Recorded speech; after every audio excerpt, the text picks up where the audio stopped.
આમ તો અમારો બિઝનેસ છે ને અમારા ફાધરે સ્ટાર્ટ કરેલો 1960 કરેલો ભાગળ પર, પણ અમે અહીંયા અડાજણમાં 1997 આવ્યા. અમારું મેઇન કામ ડ્યુલક્સનું છે. સર, અહીંયા કસ્ટમર આવતા હોય એ લોકોને કલર સિલેક્શન ને એ બધી વસ્તુ કઈ રીતે એ લોકો કરતા હોય છે? જો સાહેબ, આમાં કલર સિલેક્શનમાં એક એટલી મોટી હેડેક હોય છે, દરેક ઘરમાં એટલી મોટી હેડેક એ જ હોય છે. પહેલી હેડેક એ હોય છે કે કયો કલર વાપરીએ, કે કઈ વોશેબલ આવે એક્સટિરિયરમાં, કે ભાઈ વોટરપ્રૂફિંગ વાળો આવે, કેટલી એવરેજ આવશે, કેટલો કલર લાગશે. દરેક કલર વાળા દરેક વસ્તુ બતાવી નહીં શકતા હોય, એટલે અમે એક નવું અપગ્રેડ કરી રહેલા છે, આ બ્લુ સ્ટોર કરીને, ડ્યુલક્સ બ્લુ સ્ટોર, જેમાં કસ્ટમર દુકાને આવશે એને અમે ઓન સ્ક્રીન જે કલર જશે તે એને દિવાલ પર, સીલિંગ પર, અંદર બેડરૂમમાં બધું ઓન સ્ક્રીન બતાવવામાં આવશે. આખી અમે દુકાન અમારી અપગ્રેડ કરી દીધેલી છે.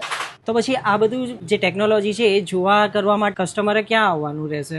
એના માટે તમારે અમારી શોપ પર જ આવવાનું રહેશે, અને એમાં અમે તમને મોબાઈલ નંબર આપવામાં આવશે, એની પર તમારે અમને પૂછીને એટલે એપોઇન્ટમેન્ટ લઈને તમારે એનો સમય પર આવવાનું રહેશે. ગુજરાતનું પહેલું ડ્યુલેક્સ બ્લુ સ્ટોર હવે આપણા સુરતમાં મોહન કલર કંપની પર. અહીંયા તમે મેળવી શકો છો perfect product selection, expert guidance સાથે લાઈવ ડેમો, જેમાં વોલ પર કલર ક્યારે કેવું દેખાશે એ. તો પછી રાહ શું જોઈ રહ્યા છો? સ્ક્રીન પર આપેલ નંબર પર કોલ કરો, અપોઇન્ટમેન્ટ બુક કરો અને કેપ્શનમાં આપેલ એડ્રેસ પર વિઝિટ કરો.